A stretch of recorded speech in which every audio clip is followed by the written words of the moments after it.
Welcome back to the Football Debate Show. We're with Andy Ritchie and the Manchester Evening News sports editor Peter Spencer. Don't forget to drop us a line with your point of view today at channelm.co.uk. Ian, so far? We've been receiving some of your thoughts already. Matt from Manchester says Rooney playing in this friendly, obviously he's talking about the England game, is a worry. Egypt have been known to lack discipline and they can be very dirty if things don't go their way. Hopefully they'll remember it's a friendly though.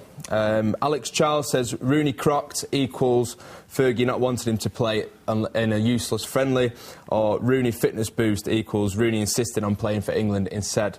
Useless friendly. Interesting way he's put that. And Gilly from Belgium says, be careful and don't be too ambitious, Wayne. United and England need you to be on top of your game and not carrying injuries. Well, I know we touched upon it before, Andy, but whether you're Fabio Capello or Alex Ferguson, the idea of a lengthy absence for Wayne Rooney for whatever reason doesn't bear thinking about, really, does it? No, not for both club and for country. I mean, there's no doubt that if he's fit, he's going to the World Cup. So why don't you try one or two of the others? Defoe, why don't you try him?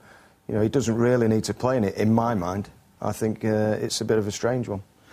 He doesn't need to play, but he always strikes me, and I don't know the lad, but the way he plays football, Peter, he is not a lad who's going to take kindly or think very highly of being rotated. He wants to play. He's like a kid in the park, isn't he? Yeah, he looked cheesed off on the bench, actually. He did, because he just wanted to get on there and prove he could do the business, as of course he can. I think that Berbatov played better when Rooney wasn't on the pitch. We're talking about that as well in this massive journey home last night. Because it don't seem to sort of balance out correctly. Berbatov played better when it was with Owen at the beginning, I thought. Well, I only saw it on the telly, Ian, so you don't get a full view, but I thought Berbatov played pretty well yesterday. You were there, what do you think? I thought he had one of his better games in the United shirt, definitely. Andy, do you agree with that? Yeah, I was very impressed with him yesterday. Fred Doan, the bookie, was sat next to me, and I said to him, let's have some odds. Which seats were you in? 3 tackles in a match. Yeah. That's a season's worth. But he was. I mean, he was running around. He won the ball for, you know, off of Richard Dunn for the first goal. And I thought him, Valencia, and when Owen went off, Rooney come on, and I thought he did well. It was interesting. I know he was talking that his ex-referee. When Rooney scored, if that hadn't have nestled in the top corner, would the referee have given a penalty then? Because that was a foul by Collins. He just jumped straight into Rooney. I don't think he'd have given a penalty for that.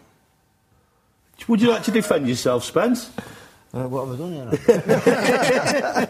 Well, it was a goal, so you didn't have to give a foul. I know, but yeah, right, I know it's hypothetical. Well, you get that. You see, that's why refs can't win, you see, because they play advantage and there's a goal, so that's a good decision, isn't it? But if you'd have held it back and give the penalty, everyone would say, well, why don't you give the goal? Peter, your referee, whatever call you make, you're going to upset somebody. Live with it, mate. You made the call. I get all Saturday, all the abuse I get. It takes me about hours to get it out of my head, listening to him banging on and on. So, I sent somebody off on Saturday for nutting somebody, and that was so straightforward, and they're even disputing that. Well, normally nutting someone is pretty up there as an easy decision to make, isn't it?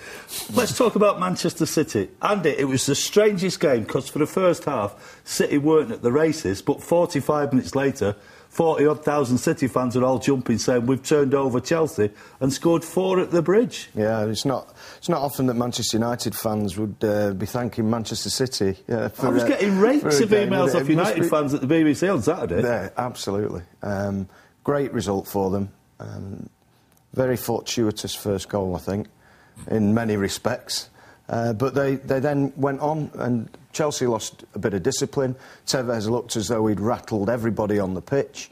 Ballack, stupid tackle. He's going nowhere. He's on the halfway line and he's lunged in, gets himself sent off. And then it went right the way downhill from there, really. Well, I don't know about you, Ian, but I thought the Ballack tackle looked more like a fit of Pete to me. It looked as though he was...